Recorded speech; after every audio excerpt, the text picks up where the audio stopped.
When the word hurricane is mentioned, Connecticut natives tend to tune out, expecting the news following to concern the southern states and not their own. With the arrival of Tropical Storm Irene, however, rain and winds caused flooding in Danbury, along with a massive power outage and the displacement of several trees. In anticipation of the storm, city officials prepared the city for the damage that was to come. As the streets flooded in Danbury, Irene came and left turmoil to the roads, buildings, and infrastructure. Some local businesses used sandbags in front of their store to prevent flooding. It took several days for the standing water to clear.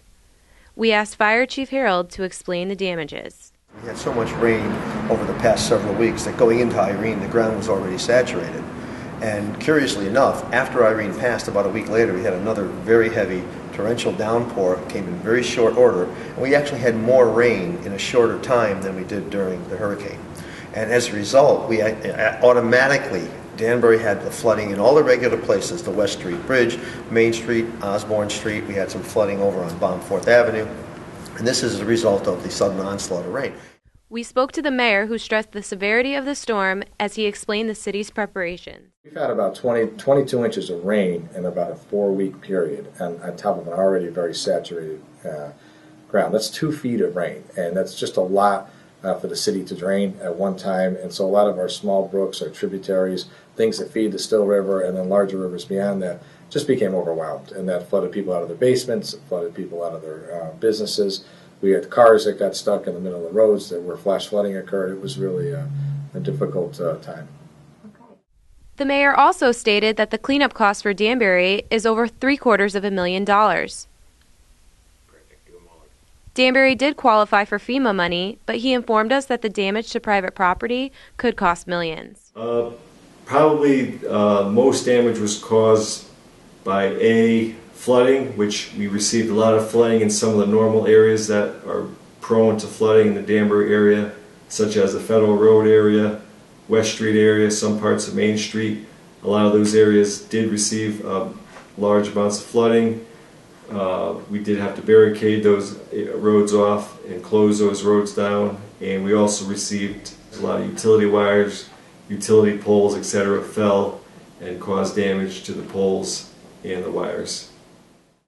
Substantial amounts of downed trees and power lines left Connecticut residents without power for days. Most people got power back, I'm going to say, within 4 or 5 days, but there was a good chunk of customers of CLMP that had to wait 8 days.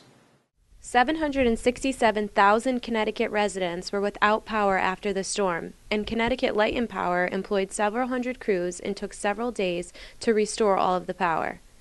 The number of outages is the highest in recent memory of the state. All right, well, you know, Look at that! Ridiculous. Look at the water running. Yo, check how deep this gets. I'm standing here on Lake Avenue in Danbury, which 2 months ago was completely flooded due to Tropical Storm Irene. City officials told citizens to stay home and not venture out during the storm. However, some individuals took it upon themselves to check out the damage firsthand. Looking back in the wake of Irene, did this make matters worse for emergency services? Despite numerous warnings from the city for people to stay indoors, some ventured out ignoring the severity of the storm and caused unforeseen problems for emergency responders. It just became obvious that people were thinking they could drive through water where they couldn't. Or they would see a big truck drive through the water and think they could do it in a small car. It never ceases to amaze me the people that will ignore barriers, that will drive around barriers, drive around cones. They will see a flooded roadway and they will fly into it with their car. They get stuck in the middle of the roadway.